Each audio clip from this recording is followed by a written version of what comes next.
Hey, how's it going, everyone? Saintsfan back again with another GTA 5 video, and today I have a video on some pretty interesting topics. So what I want to talk about are 5 small ways that Rockstar could update GTA Online to cause the most havoc in GTA Online, like with the community. I saw a post on the GTA Reddit, which I'll leave a link in the description to, but it got me thinking, like, what could Rockstar do that is somewhat small, like not anything too game-changing, but what could they do? What could they change or fix that would just cause the most havoc or the most chaos? Like, what could they do to not really ruin the game, but just make it completely different? And if you have any ideas that you want to contribute to this discussion, then let me know and let everyone else know in the comment section. Now, these are in no particular order, but this first one we'll start with is one that could either be seen as creating havoc or creating fun, because it's been talked about sort of on both ends of the spectrum. But having Pegasus vehicles spawn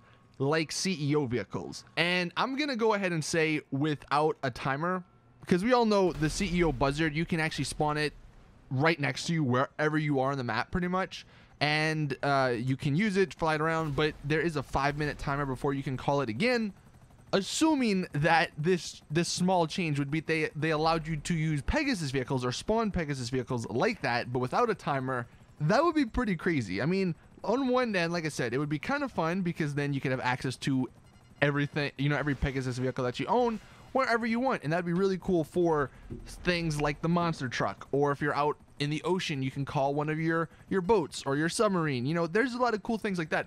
But the reason I say it would cause a lot of havoc or chaos is because having the ability to spawn a Hydra, could you imagine spawning a Hydra wherever you are right next to you instantly? Like yours gets shot down. Oh, guess what? I'm calling Pegasus up again, and boom, got me a new Hydra, even though I'm not at the airport or not at a helipad. That would be absolutely insane. I mean, you think the Hydra problem right now is bad?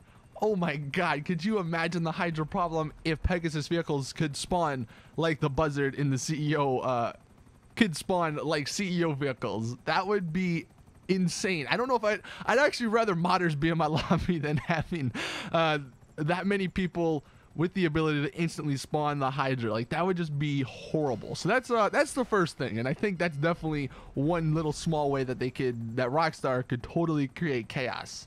Next up, having more cops, or maybe a 6th star. And it might be obvious that this would cause more chaos, but think about it. In the game now, the cops and the people, the NPCs that come after you when you're doing these missions, their aim is ridiculous. Like, they freaking, some low-life dropout like high school gangster can shoot me across the map with a pistol, like one shot in the head. You know what I mean? Like, how is that possible? It's not really realistic. But could you imagine if at the 6th star the army came after you? Like, holy crap, their auto aim with the army tech, you have tanks, you have jets, Hydra, like not Hydras, but lasers coming after you, maybe savages, I don't know. Like, that would be insane. It might make for more fun, totally, because then you could, you know, have the challenge of dodging or getting away from the army.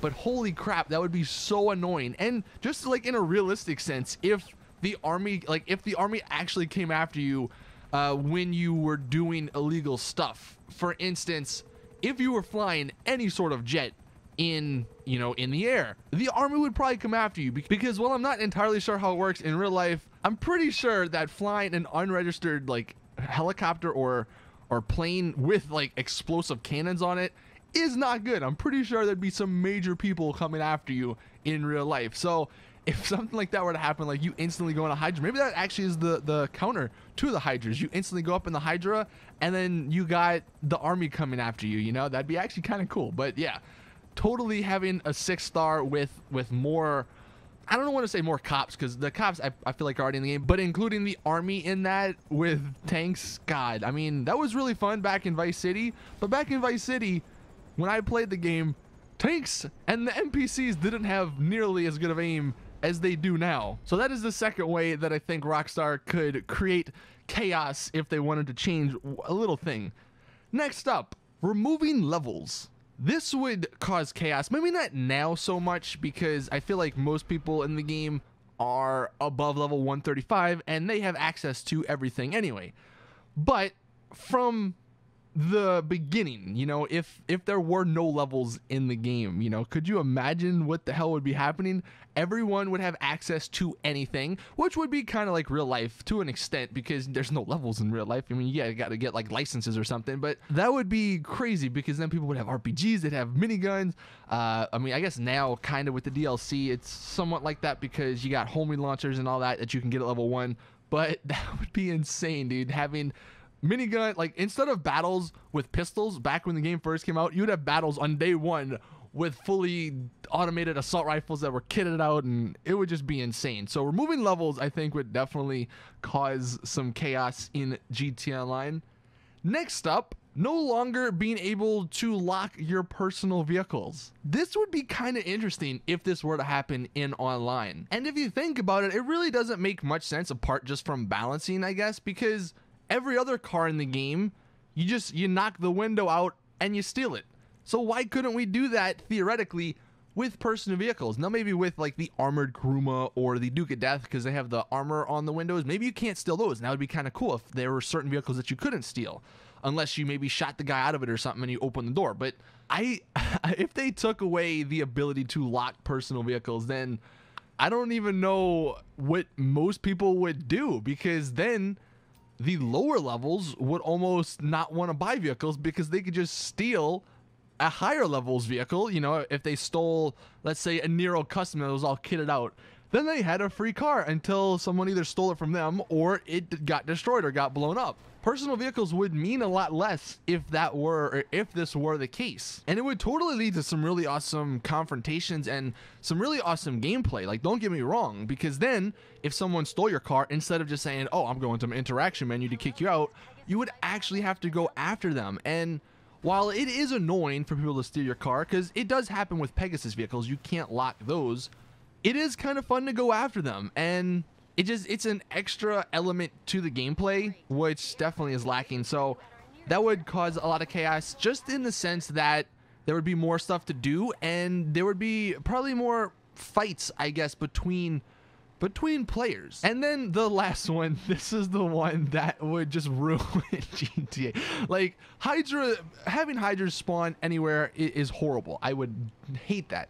Having the army come after you with the insane auto aim that NPCs have would be horrible. And the other two are pretty bad.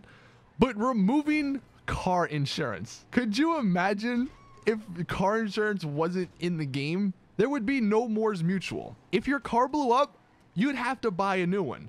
Now, maybe they make it so where, you know, if someone does blow you up and they are found to be at fault, then the game could have them pay a little bit for your new car.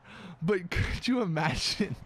I mean, this combined with the player or the personal vehicles to be stolen by anyone, God, no one would have a personal vehicle, because it would be pointless, because it could get stolen by anyone, and then if it got blown up, you'd have to buy a completely new one. People would be so careful, which actually would be kind of nice. Maybe like in a super hardcore mode, you could have something like that, because then people could treat these super cars like actual supercars, you know, because in real life, you're not driving like a freaking maniac. And I know it's a game and all that, but if people like that realistic approach to the game, then that would be really cool, because you would have the Nero Custom, you know, we're going to use that as an example again, and you'd actually have to take care of it, because it's a $2 million car, $2 million+ car.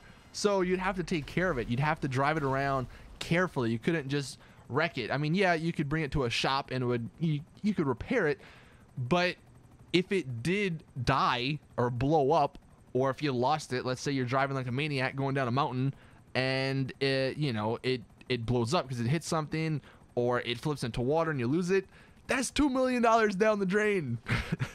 Could you imagine what GTA would become if there was no car insurance? People would, well, I wouldn't even say people would blow each other up, because like I said, it would totally bring a different dynamic to the game, because instead of only paying $8,000 or $18,000 for a $2 million car, if you blew someone's car up, you could potentially be paying $2 million for the dude's next car. And that would almost be kind of nice, because then there'd be less people blowing each other up just for the sake of it. But maybe there was a way for the people to stealthily blow your car up so they didn't have to pay for it, and that would be horrible. So those are 5 small ways that Rockstar could update the game to create chaos or cause chaos. They are never going to happen, but it is awesome or interesting to think about a GTA line with scenarios like I just brought up. So let me know in the comments what you think of this. I'll be doing a top 10 kills of the week, as always, later on in about an hour or 2, so hopefully check that out. Thank you all for watching. Please drop the video a like if you did enjoy, subscribe for more awesome GTA content, and as always, I'll see you guys in the next one.